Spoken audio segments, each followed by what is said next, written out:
Unos palabras para los hermanos de acá.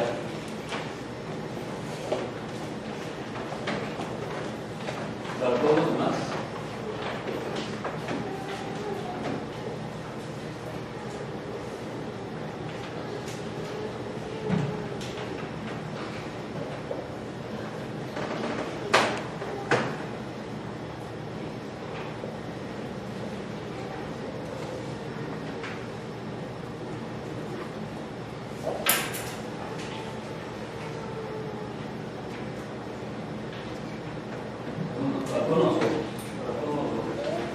Está la palabra koinen y didáskalos.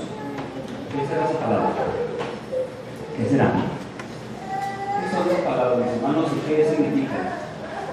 ¿Serán palabras bíblicas? Estas palabras están en Efesios capítulo 4, versículo 11. Creo que vayan para allá. Efesios capítulo 4, versículo 11.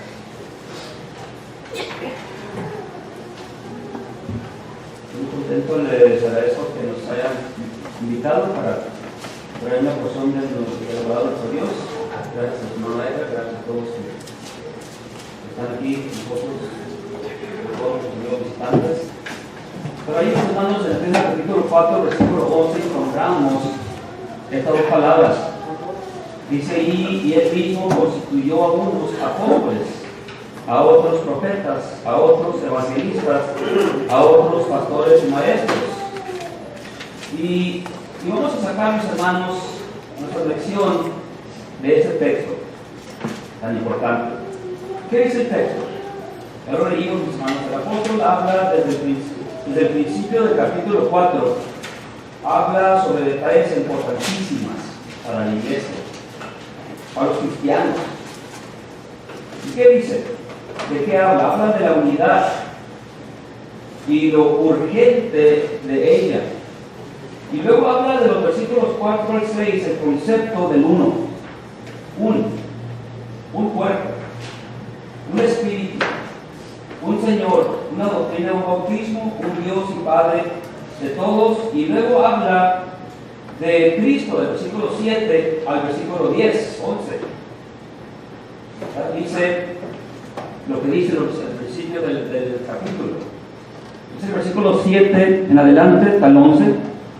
Vamos a llegar a leer otra vez el texto. Pero a cada uno de nosotros fue dada la gracia conforme a la medida del don de Dios, de Cristo, por lo cual dice, subiendo a lo alto, llevó cautivo la cautividad y dio dones a los hombres. Y eso de que subió, ¿qué es? Sino que también había descendido primero a las partes más bajas de la tierra. El que descendió es el mismo que también subió por encima de todos los cielos para llenarlo todo. Y Él, ¿quién es Él? Nosotros vemos los contextos, los versículos que ya leímos, los textos, está hablando de Cristo. Entonces, Él es Cristo. Él mismo, Cristo, constituyó a unos apóstoles, a otros profetas, a otros evangelistas, a otros pastores y maestros. Yo creo que esta mañana, mis hermanos, contestemos varias preguntas. Primera pregunta. ¿Cuál es la similitud entre pastores y maestros? La similitud es sencillamente el didasco. Tenemos la palabra didáscalos, pero la palabra didasco, mis hermanos, es el dar instrucción. Y podemos ver y encontrar esta palabra didasco en varios textos. No bien muchos textos. No todos, pero algunos. Vean en Mateo capítulo 4, versículo 23. Hablando ahí del Señor Jesús, en Mateo capítulo 4, versículo 23. Dice de esta manera, y recorrió Jesús, Mateo 4, 23, y recorrió Jesús toda Galilea, enseñando en las sinagogas de ellos y predicando el evangelio del reino y sanando toda enfermedad y toda dolencia en el pueblo.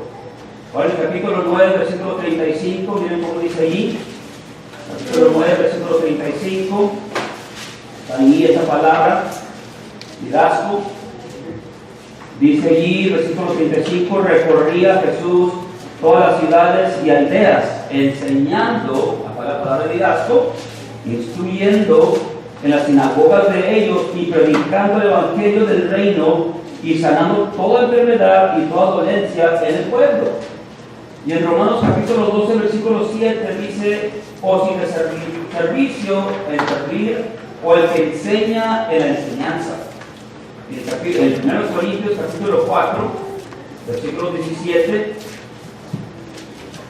1 Corintios capítulo 4, versículo 17, dice de esta manera, ahí está la palabra liderazgo. Dice allí, por esto mismo os he enviado Timoteo, dice Pablo, le dijo Pablo a los Corintios, que es mi hijo amado y fiel en el Señor, el cual os recordará mi proceder en Cristo de la manera que enseño en todas partes y en todas las iglesias. 1 Timoteo capítulo 2, versículo 12, estamos viendo un montón de textos sobre la palabra liderazgo.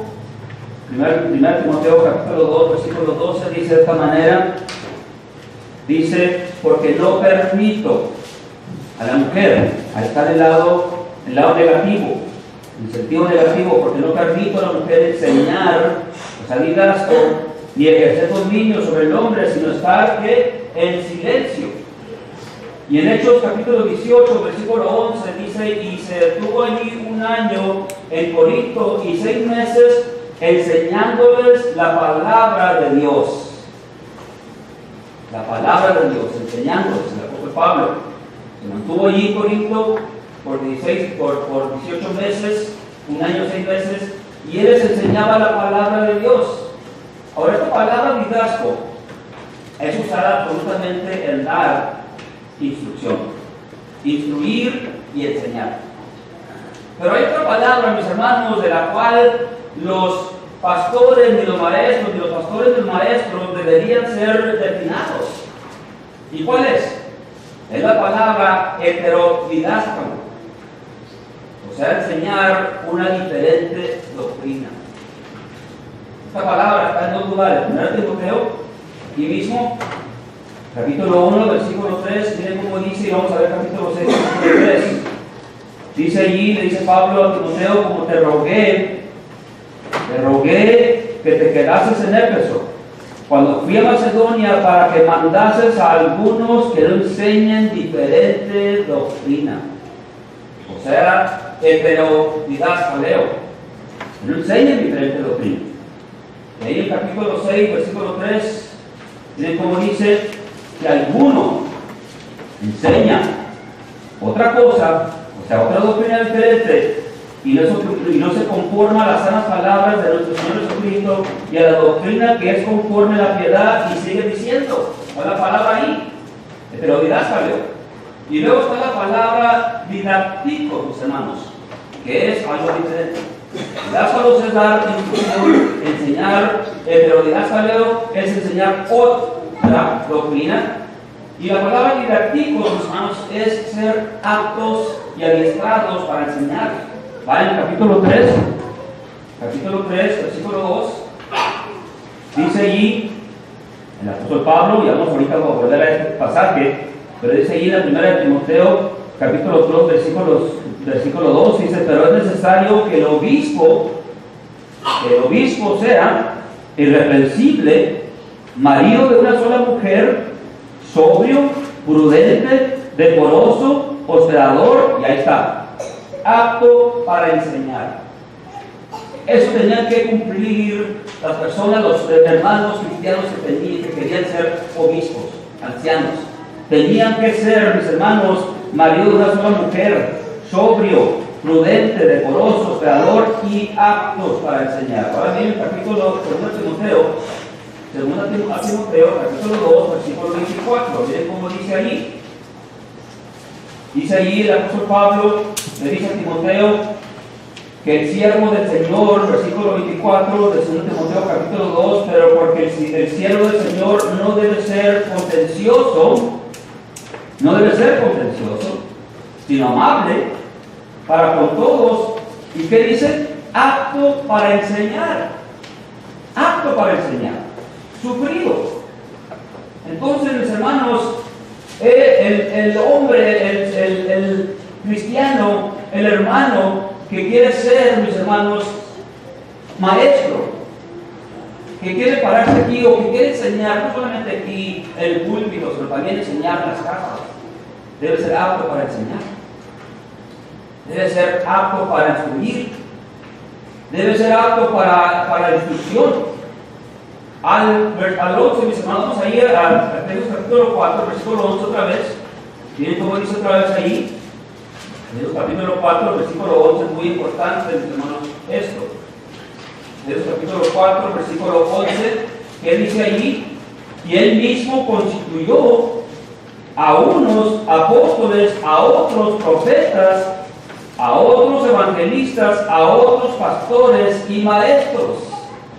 ¿Y para qué eran estos hombres? ¿Para qué eran estos siervos? Para la iglesia. Para la iglesia. Todo era para la iglesia. Para servir la iglesia. De una manera u otra. Y esto es lo que deberían aparecerse los pastores y maestros, en tener la habilidad de enseñar. Otra pregunta. ¿Cuál es la gran diferencia? ¿Cuál es la gran diferencia, mis hermanos, entre los pastores y maestros? Similitud es enseñar. Los dos deben de ser aptos para instruir. Pero la gran diferencia es que los maestros, para llegar a ser didáscalos, o sea, para que sean nombrados maestros, es tener ese don y capacidad, y ese es el único requisito. El único requisito para los maestros. Simples maestros. Es el único requisito, no tienen otros. Pero pastores, son los obispos, son los ancianos. Para llegar a ser tales, mis hermanos, para llegar a ser tales pastores, obispos, ancianos, deben de ser aptos, capacitados y hábiles de enseñar. Pero hay por encima de otras cosas, otras cualidades y requisitos. Vamos ahí a 1 Timoteo, capítulo 3. Les dije que vamos a regresar. 1 Timoteo, capítulo 3, versículos 1 al 7. Vamos a leerlos. Por encima tienen otras cualidades y requisitos que tienen que llenar. No solamente ser capacitados, no solamente tener la habilidad de enseñar, sino que por encima de otras cualidades tenían ellos otros y tienen ellos otros requisitos, otras cualidades. Dice allí en 1 Timoteo capítulo 3, versículo 1 al 7, dice, palabra fiel, si alguno anhela obispado, buena obra desea. El hermano cristiano que desea ser obispado, según el apóstol Pablo, dice que buena obra desea. Acuérdense que esto, el Espíritu Santo está hablando a través del apóstol Pablo y usa estos términos, usa esta frase que es una buena obra que desea. Pero, versículo 2, pero es necesario, dice el versículo 2, que el obispo sea irreprensible, marido de una sola mujer, sobrio, prudente, decoroso, hospedador, apto para enseñar, no dado al vino, no pendenciero, no codicioso de ganancias deshonestas, sino amable, apacible, no avaro. O sea que no solamente tiene que tener el cristiano que quiere ser obispo o anciano, no solamente tiene que ser apto para enseñar, sino que también tiene que llenar otras cualidades. Tiene que llenar otros requisitos. Porque tiene que ser un cristiano redondo. Según el apóstol Pablo. No solamente apto para enseñar. Versículo 3. No dado al vino. No pendenciero. No codicioso de ganancias deshonestas. Sino amable, apacible. Que gobierne bien, dice ahí el apóstol Pablo, que gobierne bien su casa, que tenga a sus hijos en sujeción con toda honestidad. Si era eso todo, que tenía que ser apto para enseñar, un maestro, un gran maestro, pues entonces cualquiera podía ser obispo. Pero según el apóstol Pablo, el Espíritu Santo no solamente tenía que ser apto para enseñar, sino que también tenía que gobernar bien su casa. Tenía que tener sus hijos en sujeción con toda honestidad. Y el versículo 5 dice, pues el que no sabe gobernar su casa, su propia casa, ¿cómo cuidará de la iglesia de Dios? ¿Por qué? Porque es importante esto. Porque es urgente esto. Porque es necesario que el Espíritu Santo, el apóstol Pablo, a través del Espíritu Santo, diga esto, que pues el que no sabe gobernar a su propia casa, ¿cómo cuidará de la iglesia de Dios? ¿Por qué? Versículo 6. No un neófito. ¿Por qué no un neófito? ¿Qué es un neófito? Un neófito, mis hermanos, es uno que apenas acaba de empezar. Lo estudiamos en el estudio del hermano Edgar. Un nuevo. Una criatura nueva. Un principiante. Uno que apenas empieza a nacer no puede ser un obispo, un anciano. Dice allí, no un neófito. ¿Por qué? ¿Por qué? No sea que envaneciendo se carga en la condenación del diablo por eso. Porque al ser un obispo, mis hermanos, el nuevo, la nueva criatura, el nuevo cristiano, empieza a esponjarse, empieza a hinchar su cabeza y decir, yo soy obispo. Ya me hicieron un obispo. Ya me hicieron un anciano. Y empieza, el que no tiene la experiencia, el nuevo que apenas empieza a caminar en Cristo Jesús, dice, yo soy un gran cristiano. Apenas acabo de llegar y me pusieron como obispo. Dice el apóstol Pablo, no un neófito. No sea que amaneciéndose caiga en la condenación del diablo. Versículo 7, también es necesario que tenga buen testimonio de los de afuera, para que no caiga en descrédito y en lazos del diablo. No solamente el anciano, el obispo debe de tener buen crédito, buen testimonio de los que de la iglesia, de los hermanos, sino también tiene que el obispo tener buen testimonio y buen crédito con los de afuera. Eso es necesario también. Que la gente lo conozca como un buen cristiano. Que la gente lo conozca como un buen servidor de Dios, un buen siervo. Parte de la calidad, es parte de los requisitos que tienen que llenar. Los ancianos, mis hermanos, son individuos que han llegado a un nivel alto de espiritualidad, a un nivel que aunque uno no desea llegar a ser obispo, no desea el obispado, debería de todos modos luchar para llegar a ese mismo nivel. Puede ser que el hermano diga, yo no quiero ser obispo, yo no quiero ser anciano, no deseo esa obra, no deseo su servicio, pero sin embargo debe de llegar a tal punto. Debe de llegar a tal grado que pueda llegar a ser obispo si algún día quiere ser y llene los requisitos. Todos debemos llegar a ese punto, a un nivel, mis hermanos, de espiritualidad, un nivel alto de espiritualidad. Porque luchando para llegar a esta posición y lo logra, ha llegado a un estado de transformación. Ha llegado a un grado, a un nivel de transformación, que es lo que todos debemos llegar a esa posición. Ha llegado a un estado en el cual todo cristiano debería desear y llegar. Las mujeres también. Las mujeres no pueden llegar a ser obispos ancianos, pero tienen que llegar a ser tal, tienen que llegar a tal grado, a tal nivel de espiritualidad, a tal nivel de transformación. Ha llegado, mis hermanos, a un estado la cual todo cristiano debería de desear y lograr. Dice Timoteo, aquí en 1 Timoteo capítulo 3, versículo 1, palabra fiel, si alguno anhela obispado, buena obra desea. Dice el Espíritu Santo, el apóstol, dice el apóstol, si uno anhela, está deseando o anhelando un empleo excelente, una actitud de buen nombre, una posición alta, un excelente empleo. ¿Por qué? Porque va a supervisar la iglesia de Dios, va a alimentar, mis hermanos, va a cuidar de ella. Miren Hebreos capítulo 13, versículos 2, 7 y 17. Dice ahí en Hebreos capítulo 13. Miren cómo dice el escritor a los hebreos.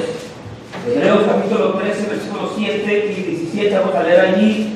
Dice allí en Hebreos 13, 7 y 17, acordaos, dice el escritor, de vuestros pastores que os hablaron la palabra de Dios, considerad cuál haya sido el resultado de su conducta e imitad su fe. ¿Por qué nos dice que imitemos la fe de los obispados? ¿Por qué nos dice que imitemos la fe de los ancianos? ¿Por qué? Porque los ancianos, obispos, han llegado a un estado alto. Han logrado un nivel alto de espiritualidad y de transformación. Que si nosotros imitamos a ellos, vamos a ser igualitos que ellos. Si ellos llegaron a llenar los requisitos, si son ancianos obispos, es porque ellos llegaron a llenar los requisitos y las cualidades, y por lo tanto son hermanos muy espirituales. Y si nosotros imitamos la fe de ellos, vamos a llegar a ser como ellos. Dice el versículo 17, obedeced a vuestros pastores, dice, y sujetad a ellos. Mis hermanos, la iglesia local debe de llegar a tener diáconos, obispos, porque esa es la estructura completa, plena, divina de Dios. Que cada iglesia local llegue a tener diáconos, llegue a tener obispos, porque entonces esa iglesia local también llega a un estado de nivel alto según Dios. Dice allí, obedecer a vuestros pastores, obedecer a vuestros ancianos, obedecer a vuestros obispos y sujetaos, dice, a ellos. ¿Por qué? Versículo 17, porque ellos velan por vuestras almas, como quienes han de dar cuenta, para que lo hagan con alegría y no quejándose, porque esto no os es provechoso. Dice la escuela, mis hermanos, hay maestros muy dificultosos, muy complicados, maestros que cometen o que hacen problemas, que crean problemas y conflictos. Y los administradores quieren ser como los obispos de la iglesia. Y hay maestros que le hacen la vida de los principales directores del palito, porque no saben cómo comportarse. Le cargan la vida a ellos. Y entonces el apóstol Pablo, porque estos administradores, o estos obispos, pastores, dice, porque ellos velan por nuestras almas como quienes han de dar cuenta. Los pastores tienen que dar cuenta de las almas de ustedes, de nosotros. Dice, para que lo hagan con alegría. Que lo hagan con alegría, no quejándose, porque esto no es provechoso. Por algo, mis hermanos, por algo, ellos están viendo y observando, fíjense, ellos están viendo y observando por algo bien valioso, por nuestras almas, algo bien valioso, por algo de la cual van a tener que dar cuenta los obispos. Nuestras almas, hermanos, queda aquella parte del hombre que solamente a Dios le interesa como se le debe interesarse. Como se debe de interesarse. Porque el hombre, en general, no le interesa el alma. No le importa el alma. Ver el alma como algo insignificante, algo sin mucho interés. Lo que les importa más a ellos es lo externo. El hombre solo le interesa lo exterior, el cuerpo, lo físico. Por eso existen dietas, por eso existen gimnasios, por eso existen, mis hermanos, maneras de embellecerse, lo físico, la piel. Por eso la gente anda buscando cómo se puede embellecer, cómo se pueden ver bonitos, hermosos, más hermosos. Las mujeres buscan para embellecerse, para verse más jóvenes. ¿Por qué? Por eso los gimnasios están llenos de gente. ¿Por qué? Porque el hombre en general, mis hermanos, está dispuesto a gastar miles de dólares para verse lo mejor. ¿Por qué? Porque le interesa más lo de afuera, lo externo. Le interesa más lo material. Y está dispuesto, mis hermanos, a sacrificar cualquier cosa para obtenerlo, incluyendo vendiendo lo más valioso y entregándolo más valioso al mundo, al diablo. ¿Qué es? El alma. El alma, mis hermanos y amigos míos, es lo más valioso. Es lo más valioso, la parte más valiosa del ser humano. El cuerpo es valioso. Pero el espíritu, el alma para nuestro Dios es más valioso, cuesta más. Cuando el Señor Jesús vino a morir por nosotros, vino a morir por nuestras almas, no vino a morir por nuestros cuerpos. Porque Él sabía muy bien que nos íbamos a morir, que el cuerpo nuestro se iba a deshacer y se está desgastando. Miren cómo dice el apóstol Pablo en 2 Corintios, capítulo 4, versículo 16. Miren cómo dice ahí. Segundo de los Corintios, capítulo 4, versículo 16, dice el apóstol Pablo: por tanto, no desmayamos antes, aunque en nuestro hombre exterior. ¿Cuál es el hombre exterior? Nuestro cuerpo. ¿Qué dice de nuestro cuerpo? ¿Qué dice de nuestro hombre exterior? Que se va, dice, desgastando. El interior, el alma, no obstante, se renueva de día en día. Entonces, por lo tanto, si nuestro cuerpo exterior, el cuerpo que nosotros tenemos, lo que podemos ver y pellizcar, nos duele, se va desgastando, ¿qué es la importancia de él? Pero si el alma se va renovando de día en día, se va transformando, ¿verdad? Como Dios quiere. Entonces, ¿cuál es más importante? ¿Cuál es más significante? ¿Cuál es más valioso? Al hombre le interesa más lo material y está dispuesto a sacrificar cualquier cosa para obtenerlo, incluyendo vendiendo lo más valioso y entregando lo más valioso al mundo y al diablo, que es su alma. No les interesa. No les interesa. Yo tengo que trabajar y tengo que trabajar de domingo a sábado. Y Dios sabe que yo tengo que trabajar. Y Dios sabe, ¿me entiende esto? Y se comprende que yo tengo que trabajar, por lo tanto no puedo servirle como Él quiere, pero Él va a entender. Él al final, como quiera, me va a dejar. Él es amor bondadoso. Sí, es amor bondadoso y lleno de gracia. Y ahorita tenemos nosotros lo que podemos tener gracias a Él, pero algún día se va a convertir en nuestro juez y va a cruzar un cambio. Dice el texto, mis hermanos, ellos, los pastores, los obispos, los ancianos, velan por nuestras almas. ¿Por qué no dirán por nuestros cuerpos? ¿Por qué no dirán por lo exterior? Que velan por lo exterior. Dice que velan por nuestras almas. Por eso es una exposición excelente, un servicio hermoso, un oficio el cual el Espíritu Santo estableció con propósito. Que hacer y desempeñar el papel marcado, puesto por el Señor, mis hermanos, es algo muy importante. Por eso no cualquiera llena los requisitos, no cualquiera llena las cualidades. ¿Por qué? Porque se trata de velar, se trata de dar cuenta de las almas de los miembros, de los cristianos de la iglesia local. Se trata de dar cuenta de algo bien valioso, el cual el hombre en general no le importa, no le interesa, no le da el valor, el significado del alma. Si le diera significado del alma, si no le estaría diciendo: mi alma vale mucho, mi cuerpo no vale nada, porque mi cuerpo se está deshaciendo y algún día voy a morir y algún día me van a enterrar 6 pies bajo tierra y ahí se va a acabar todo en cuanto al cuerpo. Pero si le diera importancia al espíritu, entonces, mis hermanos, este lugar estaría lleno. Pero como el hombre en general quiere hacer lo mínimo, oigan bien, lo mínimo en cuanto a Dios, por eso, si yo creo es suficiente. Dios sabe que yo creo, Dios sabe que yo creo en Él, que yo sé que existe Dios y que yo lo amo. Que no me ponga obligaciones, que no me dé compromisos, que no me dé tareas, porque ahí sí vale. Hermanos, el alma del hombre vale mucho más que el cuerpo. El cuerpo se va deshaciendo, pero sin embargo el hombre le pone mucho valor, mucho precio, un gran precio al cuerpo. Por eso existen los gimnasios. Vayan a los gimnasios, mis hermanos, y ahí están los hombres y mujeres, ahí dándole a las máquinas, corriendo, haciendo ejercicio. ¿Por qué? Porque quieren verse bien, quieren sentirse bien físicamente. Y eso no es malo. Porque dice el apóstol Pablo que para poco aprovecha el ejercicio corporal, pero más el ejercicio espiritual. Otra pregunta: ¿por qué es necesario que haya pastores y maestros?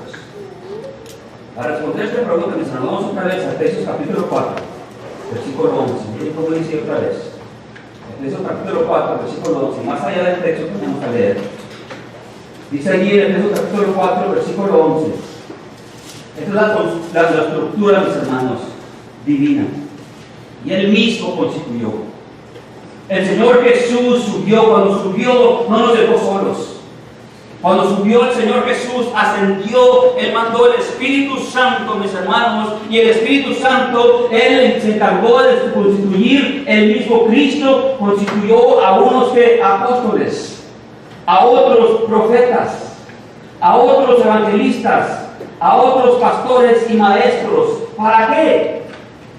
El texto, mis hermanos, si se fijan, habla de varios oficios. Y ya dijimos que el decir pastores y maestros en el original es pastores enseñando. Pastores enseñando. Cuando dice aquí, mis hermanos, a otros pastores y maestros, eso significa en el original pastores enseñando. Realmente al mencionar a los pastores, nada más se está refiriendo a ellos, pero a ellos como maestros. Como maestros. Pero también, como lo dice Pablo en Tito capítulo 1, versículo 9, mis hermanos, dice allí, es necesario que el pastor retenga el modelo, el patrón de la palabra, para que también exhorte con ella. El pastor, el hermano, llega a ser pastor, llega a ser obispo, pero es necesario que el pastor, los obispos, los maestros, retengan el modelo, el patrón de la enseñanza. ¿Para qué? Para que exhorten con él, para que enseñen con ese modelo. Por lo tanto, si es el enseñador de ella, entonces obviamente se le puede nombrar que, aparte del anciano, maestro, al obispo, a los ancianos, los maestros.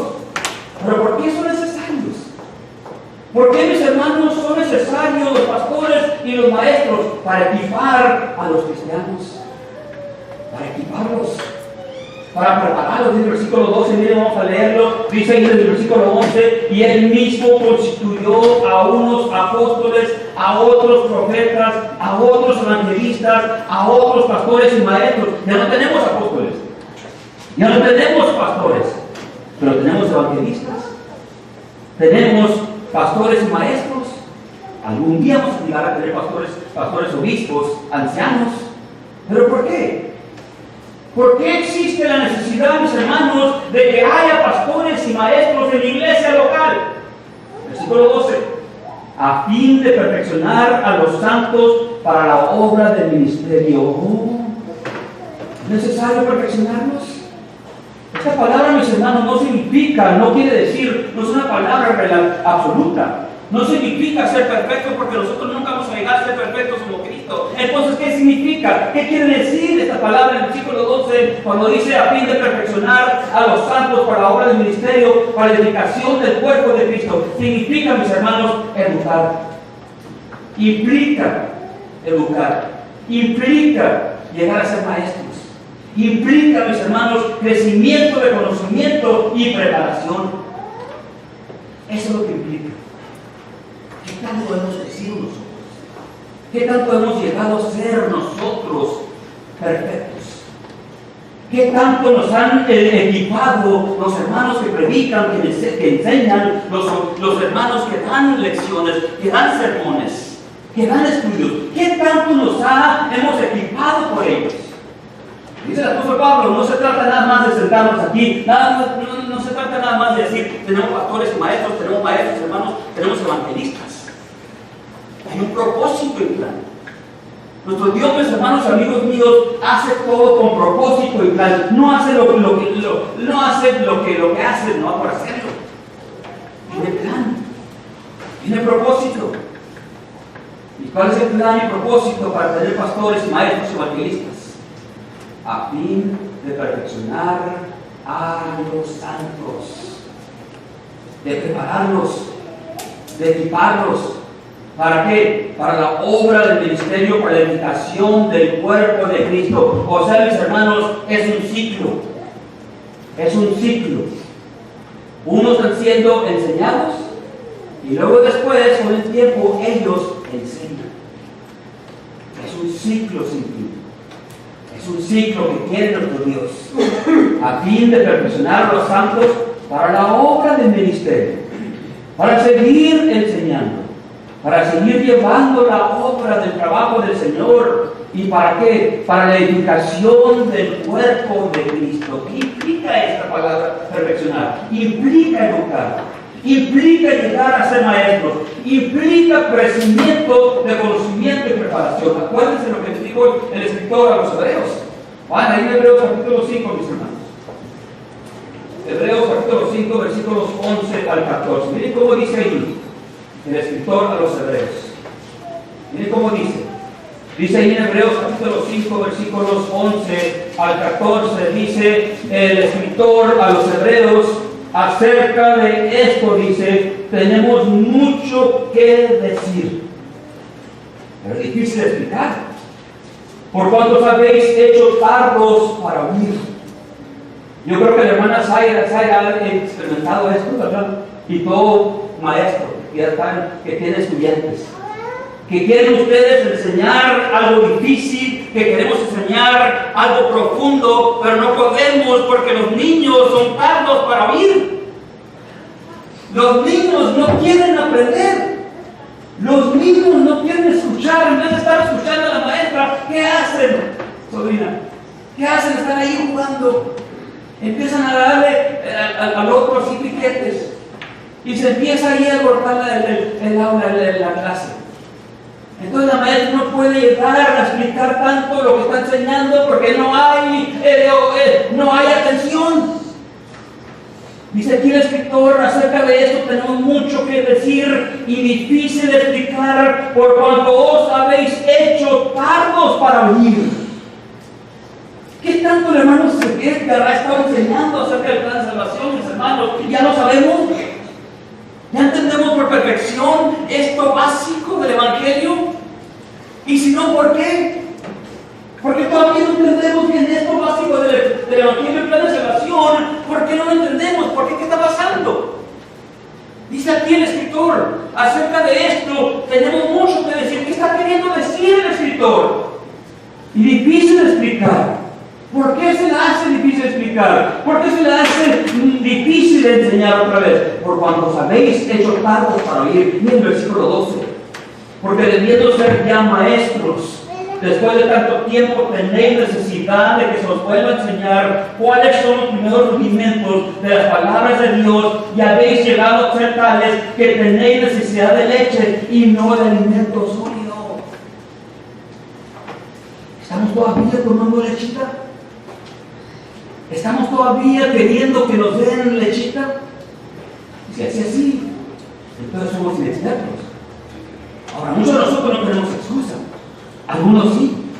Los que acaban de empezar, los que acaban de ser estas nuevas criaturas en Cristo Jesús, sí. Pero los que no, mis hermanos, los que tenemos mucho tiempo, ya deberíamos nosotros a saber esto.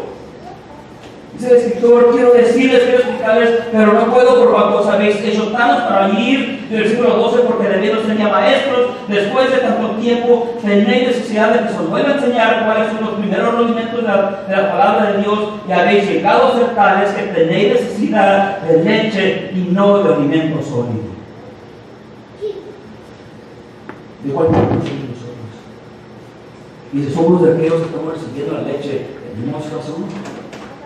¿Tenemos razón para ser tales de tal grupo? Si acabamos de nacer, sí tenemos razón. Pero si hace mucho que nacimos, mis hermanos, no tenemos ninguna razón. Deberíamos estar comiendo ya carne, alimento sólido. Dice el versículo 13, miren, y todo aquel que participa de la leche es inexperto en la palabra de justicia porque es niño. Versículo 14, pero el alimento sólido es para los que han alcanzado madurez, para los que por el uso tienen los sentidos ejercitados en el discernimiento del bien y del mal. Él tenía mucho que decir. El escritor a los hebreos, mis hermanos, tenía mucho que decir sobre el último sumo sacerdote, pero le era difícil de explicar, de exponer su enseñanza sobre él. ¿Por qué? Simplemente estos judeocristianos no habían crecido, no habían madurado, todavía sentían la necesidad de enseñarles lo básico, aquello que ya deberían de saber con perfección. Ustedes pueden dar el plan de salvación, una lección del plan de salvación, si todavía no podemos, mis hermanos, si todavía batallamos para entender eso, mis hermanos, ¿qué está pasando? Todavía les faltaba más de la leche, eran inexpertos. El tema, la materia de Jesús como sumo sacerdote, los podían, no lo podían entender. El maestro y escritor de esta palabra, esta epístola, les exhorta y los educa. ¿Por qué existe la necesidad que haya pastores y maestros? ¿Por qué? Porque iba a existir, mis hermanos, iba a existir, dijo el Espíritu, confusión, alejamiento de la verdad. Él predijo que esto iba a suceder. El Espíritu Santo predijo que iba a haber cristianos que iban a seleccionar o a escoger maestros que le enseñarían lo que ellos querían oír y aprender, y nada más. Iba a haber oyentes. Dijo el Espíritu Santo que iba a haber oyentes, mis hermanos, que iban a querer o escuchar otras cosas, aparte de la sana doctrina. Dice ahí en 2 Timoteo, vamos ahí, 2 Timoteo capítulo 4, versículos del 1 al 5. Miren cómo dice ahí. 2 Timoteo capítulo 4, versículos del 1 al 5. Miren cómo dice. Dice el apóstol Pablo a Timoteo: te encarezco delante de Dios y del Señor Jesucristo. Timoteo era evangelista. Él era un evangelista. Y le encarece, le ruega Pablo a Timoteo delante de Dios y del Señor Jesucristo, que juzgará a los vivos y a los muertos en su manifestación y en su reino, dice ahí el versículo 2, que prediques, Timoteo, predica la palabra, que hinches a tiempo y fuera de tiempo, redarguye, reprende, exhorta con toda paciencia y doctrina. ¿Por qué? Porque era necesario para Pablo, porque era urgente para Pablo decirle a esto al joven Timoteo, a este joven evangelista. ¿Por qué? ¿Por qué le enseñó? ¿Por qué le dijo que insistiera, que predicara la palabra, que redarguyera, que reprendiera, que exhortara con toda paciencia y doctrina? Versículo 3. Porque vendrá tiempo. Iba a llegar el tiempo. ¿Cuál tiempo? Versículo 3, porque vendrá tiempo cuando no sufrirán la sana doctrina, sino que teniendo comezón de oír, se amontonarán maestros conforme a sus propias concupiscencias. Acuérdense aquí. ¿Qué le está diciendo Pablo a Timoteo en aquellos tiempos, al principio del reino, al principio de la iglesia? Y estaba prediciendo el Espíritu Santo que iba a venir este tiempo de confusión, este tiempo donde los oyentes iban a querer oír más que la sana doctrina. Iban a querer escuchar mezclado, la sana doctrina mezclada con mentiras, con fábulas, con mitos. Dice el versículo 4, y apartarán, dice, de la verdad el oído y se volverán a las fábulas. ¿Qué le está mandando a Timoteo? ¿Qué le está mandando Pablo a Timoteo y por qué? Le estaba mandando, mis hermanos, que hiciera obra de evangelista y predicador, versículos 2 y 5. Le estaba mandando que fuera sobrio en todo, redarguyera. ¿Por qué? Exhortara. ¿Por qué? Porque si iba a llegar el momento, el tiempo en que no iban a tolerar la sana doctrina. No la iban a aguantar. Iban a querer escuchar la sana doctrina mezclada con mitos, mezclada con fábulas. Y no es otra cosa. Predícanos la palabra. Predícanos la sana doctrina, pero mezclala con mentiritas, con fábulas. Dinos que queremos, que podemos nosotros celebrar no solamente la muerte del Señor, pero también el nacimiento de Cristo. Dinos que podemos nosotros tener obispos en cada iglesia local, un obispo en cada iglesia local, no obispos como dice el Espíritu Santo. Dinos que nosotros podemos tener un Señor, un Papa allá en un lugar especial y nosotros podemos dedicarnos a Él. Para que estemos nosotros viendo y no como ahorita que no vemos a Dios, mezclando la sana doctrina con mentiras, con fábulas. Eso es lo que quería el hombre. Llegó a tal punto los oyentes. No sufrieron, no soportaron, no aguantaron la sana doctrina, sino que le dijo Pablo a Timoteo: se van a apartar de la verdad, Timoteo. Van a apartar de la verdad del oído y se van a volver a los oídos. Se van a volver a las fábulas. Iba a llegar el momento en que se iban a aparecer un montón de maestros que iban a complacer y satisfacer los oídos de los oyentes. Iban a buscar maestros que se iban a dedicar exclusivamente, mis hermanos, para predicarles temas que le iban a hacer sentir bien. Temas que no le iban a hablar de la culpabilidad ni la responsabilidad. Iban a tener comezón de oír y se iban a apartar de la verdad e irse tras las fábulas, tras galamurdos. Esta otra palabra, muros, que quiere decir fábulas, que quiere decir mezclando la verdad, la sana doctrina con mitos y mentiras. Miren cómo dice Tito capítulo 1, versículo 14, mis hermanos. Tito 1, 14, miren cómo dice ahí. Dice el apóstol Pablo a Tito, no atendiendo a fábulas judaicas ni a mandamientos de hombres que se apartan de la verdad, muchos. No atendiendo a fábulas judaicas ni a mandamientos de hombres que se apartan de la verdad, que nos mezclan, que nos apartan, nos alejan de lo que es la verdad y la sana doctrina. ¿Por qué? Porque iba a suceder eso.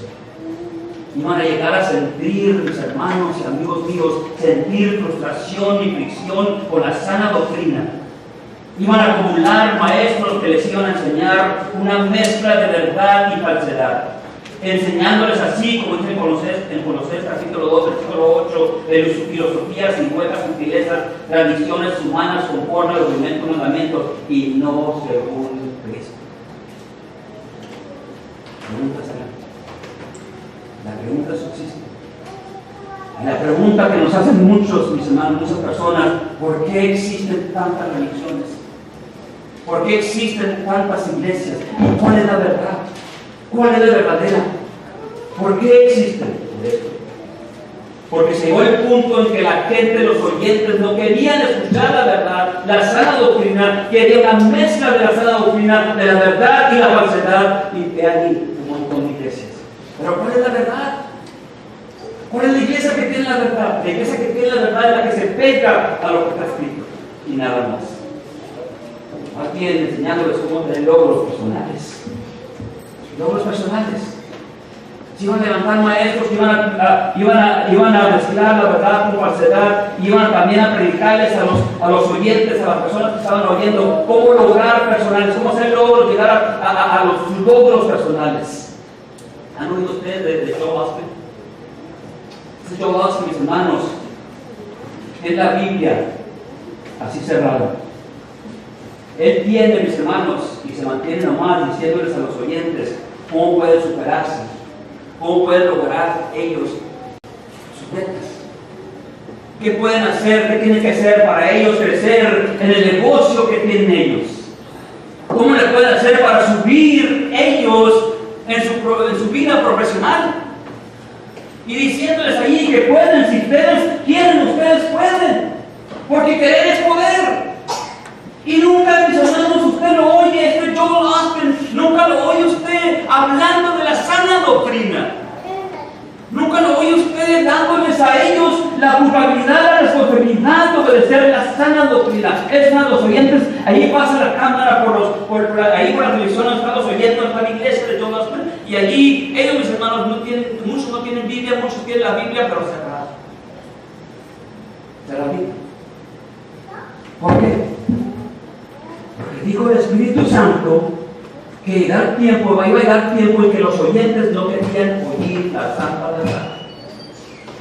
No querían escuchar la sana doctrina. Querían escuchar lo que ellos querían escuchar. Querían volverse, dejar la verdad y volverse a los mitos, a las fábulas. Eso es lo que ellos querían escuchar. Dijo el apóstol Pablo a Timoteo: tú predica, tú enseña, echas a tiempo y fuera de tiempo. Tú redarguye, tú reprende, tú enseña con paciencia y doctrina. ¿Por qué? Porque vendrá el tiempo en que los oyentes no van a soportar, no van a aguantar la sana doctrina y van a regresarse a los mitos. Van a mezclar un poquito de la verdad con las fábulas. Timoteo, pero tú haz lo que debe ser un mismo tiempo: enseñar la santa verdad. ¿Por qué? Porque vendrá ese tiempo. Estamos nosotros antes de tiempo. Y por eso existen muchas iglesias.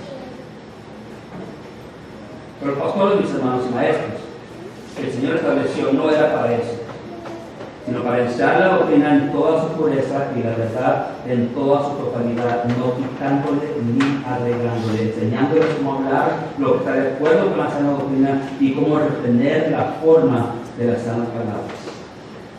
Eso es todo lo que nosotros debemos enseñar y aprender, hermanos, sobre la sana doctrina. Y no mezclar, la verdad con las fábulas, con los mitos, con los cuentos. En el momento que nosotros empezamos a mezclar la verdad con mentiras, con los cuentitos, estamos nosotros, mis hermanos, predicando otra doctrina, predicando nosotros una doctrina falsa. Y nosotros nos estamos apartando de la verdad, apartando de Cristo. Pero no queremos. Esta es la verdad. Que nosotros debemos oír la verdad, creer en Él, arrepentirnos, metanoia, arrepentirnos, y luego confesar al Señor Jesús como Hijo de Dios, y luego entrar a las aguas del bautismo para salir con una nueva actitud. Y eso va conforme a la sana vida. Dios bendiga a los hermanos mucho tiempo que